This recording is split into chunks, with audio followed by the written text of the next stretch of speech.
Welcome back to another trade recap for the day on a red day. Fortunate red day, but price action was probably not the best today. Regardless, with every red day, whether price action is choppy or is not choppy, you do get to take accountability and understand some mistakes that you make during those red days. For the day, it will be me. I took 2 losses and 1 win. I started off with 2 losses, and the losses were giving a lot of potential for the trade. And even looking back, I look back today and we'll look back at it again. I still feel like they were pretty solid trades. And unfortunately, we just didn't have the continuation. We had a good bounce. We had a good initial push, and then the trade just went sideways and then chopped up, and then it ended up fading down. Even on the last trade, did not hit a full TP, but we were able to take out multiple TPs on the way out, and then we got stopped out in the green as we trailed our stop higher. Tomorrow is FOMC, so sometimes price action can happen, but sometimes you can have really great price action. London was really good, and Asia was really good. And the beginning of New York session at 8 a.m. to 9 a.m. time was actually really good too. So I was being hopeful we got a decent move today going into the New York 9:30 open and so on, but it was not really the case. I'm still in a trade, which I'll show you guys. It's only on an eval, but I'll show you guys that trade once once we dive into this. All right, so as I mentioned earlier, we had really strong. This was the overnight sessions right here.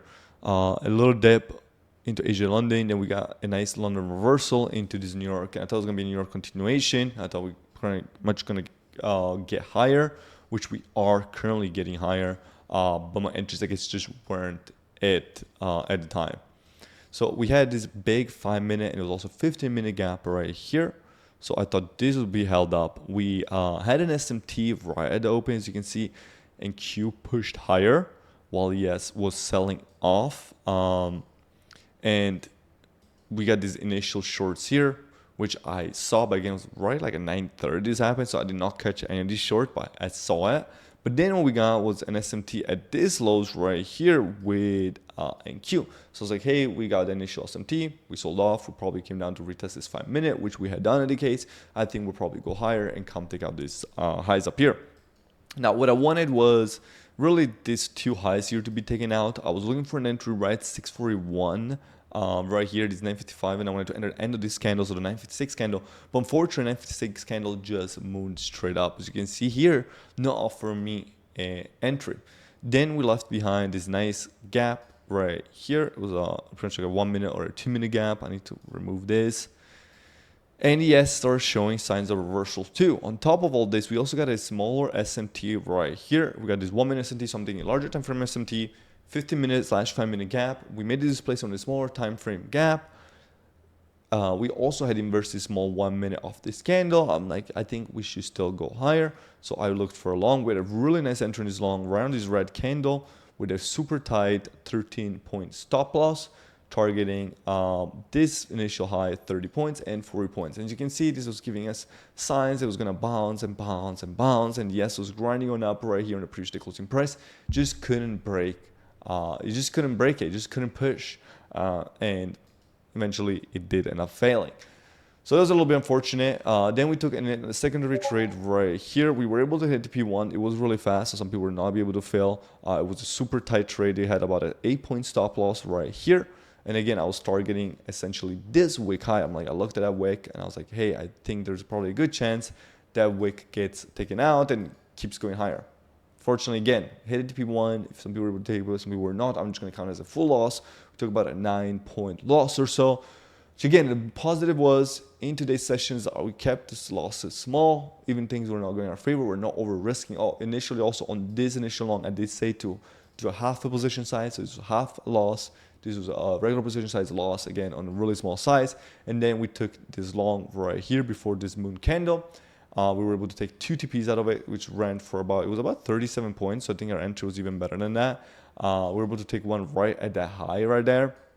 Again, a lot of same influences. Now we got another SMT with NQ. It was NQ made a new low, and yes was just kind of going sideways. And again, I was thinking this will give us the push higher.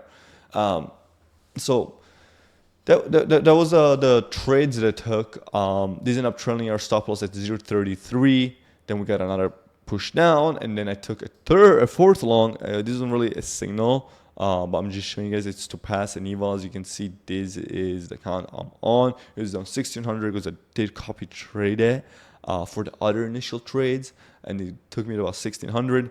But now I took that other long on 5 cons, which are up about 4,000. So this will be a green trade. We're gonna move this stop loss right there to at least be break even for the day. But I'm really trying to hit this 5400, which would be in the new Ohio day. That was my old target for pretty much the whole day. But sometimes it's just the way price goes. Sometimes it's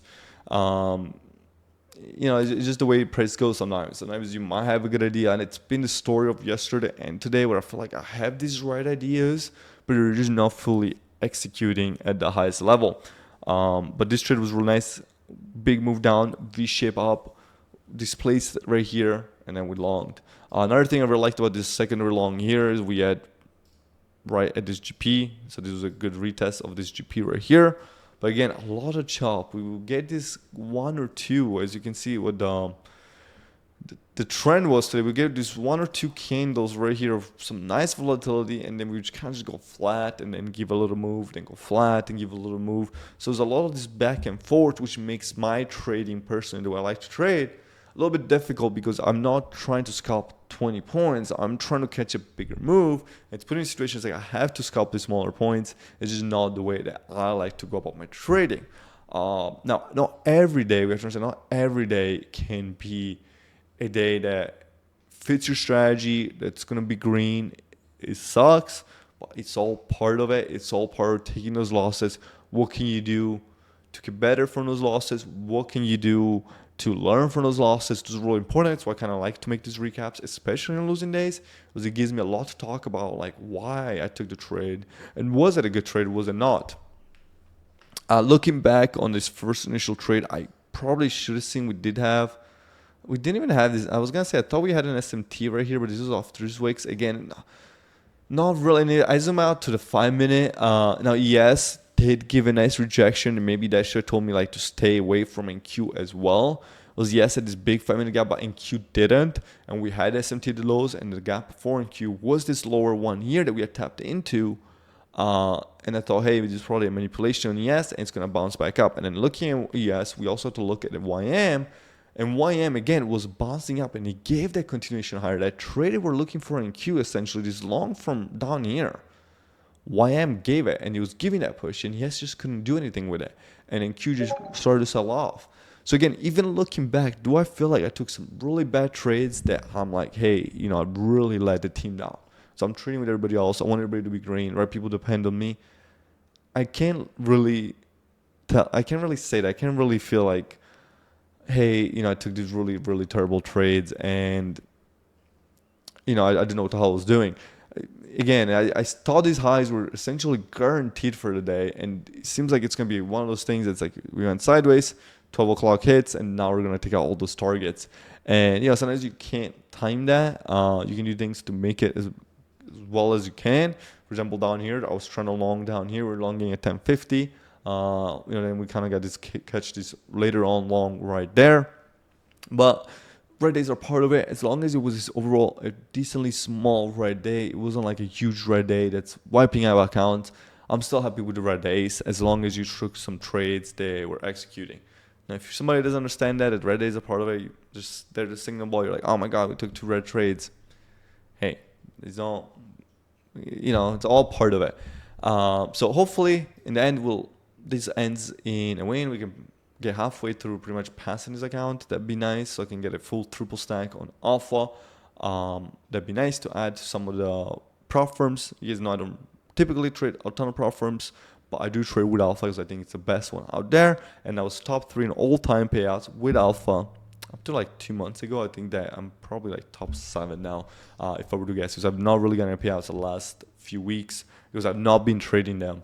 And I've been just focusing on the live account. So overall, loss on the live account. Hopefully the evals go back in the green, so that'd be fine. And we'll go from there. So I hope you guys enjoyed it. If you don't learn from me directly, leave a link down below. If you just want to enjoy the free content episodes on YouTube, make sure you subscribe so that you get notified whenever we upload the next video. As always, I'll see you guys in the next video.